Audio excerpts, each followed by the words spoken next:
देखो, बुरा मत मानना श्रीमती जी। तुम्हारी बहू तो शांत स्वभाव की ही थी, लेकिन आज उसे शेरनी तुमने ही बना दिया। वैभव जी अपनी पत्नी शोभना जी से बोले।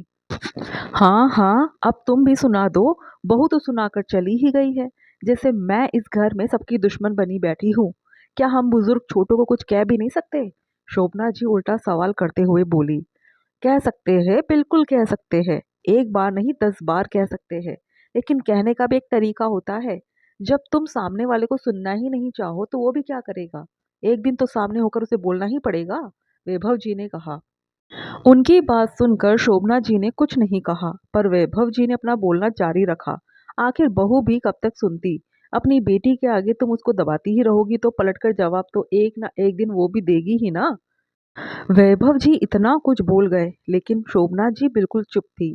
मुंह अभी भी फुला हुआ था। गुस्से में ही थी और शायद वैभव जी की बातें उनके सिर के ऊपर से जा भी रही थी। इसलिए वैभव जी ने चुप रहना ही ठीक समझा। कहीं शोभना जी बुरी तरह से भड़क ना जाए, ये सोचकर वो भी उठकर बाहर बरामदे में आ गए। वही शोभना जी गुस्से में भरी हुई वही अंदर सोफे पर बैठी हुई थी। शोभना जी और वैभव जी के दो बच्चे थे, बेटा तन्मय और बेटी मनीषा। तन्मय जहां अपने पापा के साथ उनकी दुकान संभालता था, वहीं मनीषा भी पढ़ ही रही थी। तन्मय की अभी 7 महीने पहले ही राशि के साथ शादी हुई थी और सब तो ठीक था, लेकिन तन्मय और राशि जब भी कहीं जाते थे तो मनीषा उनके साथ जरूर जाती। जो राशि को तो छोड़ो, खुद तन्मय को भी कई बार अच्छा नहीं लगता। यदि तन्मय ले जाने से मना कर देता तो वो शोभना जी से शिकायत कर देती और फिर शोभना जी भी सुनाते हुए बाज नहीं आती। अरे वो तेरी इकलौती बहन है, कल को शादी करके ससुराल चली जाएगी, तब कौन जिद करेगा तुझसे? तब तो तुम दोनों को ही जाना है। अभी वो जाना चाहती है तो उसे ले जा। क्यों इतना भाव खा रहा है? आखिर मन मारकर तन्मय और राशि को उसे साथ ले जाना ही पड़ता। जब वैभव जी शोभना जी को समझाने की कोशिश करते तो वो वैभव जी से भी कह देती, अरे बच्ची है, जिद कर लेती है। इसका मतलब ये तो नहीं कि सिर्फ घूमने के लिए उसको मना कर दो। अरे तो तुम भी थोड़ा समझो। तुम्हारे बेटे बहू की नई नई शादी हुई है, उनके घूमने फिरने के दिन है। ये कहा उनके बीच में अच्छी लगेगी? थोड़ा तो शर्म करो। बाहर अगर किसी को पता चला कि ननद इस नए जोड़े के साथ साथ घूमती है तो क्या इज्जत रह जाएगी हमारी? लोग ये नहीं कहेंगे कि बेटी तो पागल है ही, माँ बाप भी पागल है। वैभव जी हर तरह से समझाने की कोशिश करते। जिसे जो कहना है कहने दो, मेरे सामने आकर कहेगा तो मैं तो मुंह तोड़ दूंगी उसका, कहकर शोभना जी बात को खत्म कर देती। लेकिन अभी पिछली बार तन्मय और आशिका बाहर जाने का प्रोग्राम बना, तब भी मनीषा ने यूं ही जिद पकड़ ली। तब तन्मय ने समझाया, मैं अपने दोस्तों के साथ जा रहा हूँ जहाँ सिर्फ मेरे दोस्त और उनकी पत्नियां होगी, इसलिए जिद मत कर और घर पर ही रह। लेकिन मनीषा तो मनीषा ठहरी, उसने तो जिद पकड़ ली कि उसे भी साथ जाना है। जब तन्मय ने उसे डांटा तो उसने जाकर शोभना जी से शिकायत कर दी। उसके कहने पर शोभना जी ने भी उन्हें ही सुनाना शुरू कर दिया। तन्मय ने समझाने की कोशिश की पर शोभना जी नहीं मानी तो दोनों ने अपने जाने का प्रोग्राम ही कैंसिल कर दिया। तन्मय दुकान पर चला गया, पर उसके बाद इसके लिए भी शोभना जी ने राशि को डांटा, जिसके लिए राशि को बहुत गुस्सा आया। तुम तो मेरी बेटी से चिढ़ती हो, इसलिए प्रोग्राम कैंसिल करवा दिया। तुम तो चाहती ही नहीं हो कि दोनों भाई बहन मिलजुल कर रहे। मेरे बेटे को मुझसे अलग करना चाहती हो। सब जानती हूँ मैं कि तुम्हारा त्रिया चरित्र है। वैभव जी सामने ही बैठे हुए थे। आखिर उन्होंने शोभना जी को चुप कराया।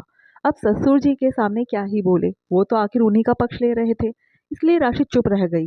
लेकिन आज फिर वही कहानी हुई। आज तन्मय के पास किसी कस्टमर के जरिए रोमांटिक मूवी के 2 टिकट्स आए थे। तन्मय ने राशि को फोन लगाकर तैयार होने को कह दिया और कहा कि शाम को कैब करके थिएटर पर आ जाए, वो उसे वही मिल जाएगा। जब शाम को सबका खाना बनाकर राशि मूवी जाने के लिए तैयार हुई तो उसे देखकर मनीषा ने भी जाने की जिद की। भाभी मुझे भी मूवीज पसंद है, मैं भी देखने चलूंगी। राशि ने मनीषा को मना करते हुए कहा, तुम्हारे भैया के पास केवल 2 ही टिकट है और उन्होंने मुझे अकेले आने को कहा है। पर भाभी टिकट वहां से और ले लेंगे, टेंशन क्यों करती हो? पर मैं तो साथ चलूंगी। पर मनीषा वो रोमांटिक मूवी है, हम दोनों के बीच तुम क्या करोगी? राशि ने कहा। तो क्या हो गया, मुझे भी रोमांटिक स्टोरी बहुत अच्छी लगती है, मनीषा ने जिद करते हुए कहा। बहू क्यों मना कर रही है उसे? अगर उसका जाने का इतना मन है तो ले जाना साथ में। कोई लाखों रुपए के टिकट आते हैं क्या, खरीद लेना वहां से। शोभना जी ने कहा। मम्मी जी हम एक रोमांटिक मूवी देखने जा रहे हैं, अब हर जगह ननद को साथ ले जाना जरूरी तो नहीं है ना। मनीषा को ये समझना चाहिए, आखिर कॉलेज में पढ़ाई कर रही है, राशि ने जवाब दिया। राशि का जवाब देना शोभना जी को अच्छा नहीं लगा। उन्होंने चिढ़ते हुए कहा, तुम आजकल की लड़कियां परिवार को परिवार समझती कहाँ हो? बस अपने पति को परिवार से अलग करने में लगी रहती हो। अरे इसको साथ ले जाएगी तो कुछ बिगड़ जाएगा क्या? कल को ये शादी होकर ससुराल चली जाएगी, फिर तो तुम्हें अकेले ही जाना है। कल किसने देखा है मम्मी जी? जब तक ये शादी होकर ससुराल जाएगी ना तब तक हमारे भी बच्चे हो चुके होंगे। फिर बाल बच्चों के बीच में हम कौन सी मूवी देखने जाएंगे? हमारा ये समय तो निकल जाएगा ना।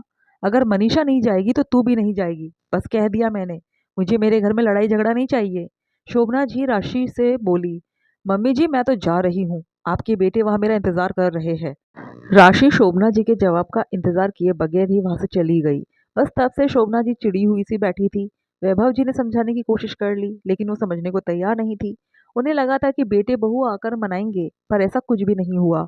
आखिरकार जब बेटे बहू ने 2-3 बार ऐसा ही किया तो उन्हें अपने आप ही समझ में आ गया कि अब ये लोग मानने वाले नहीं, फालतू बोलकर अपना ही मान घटाना है।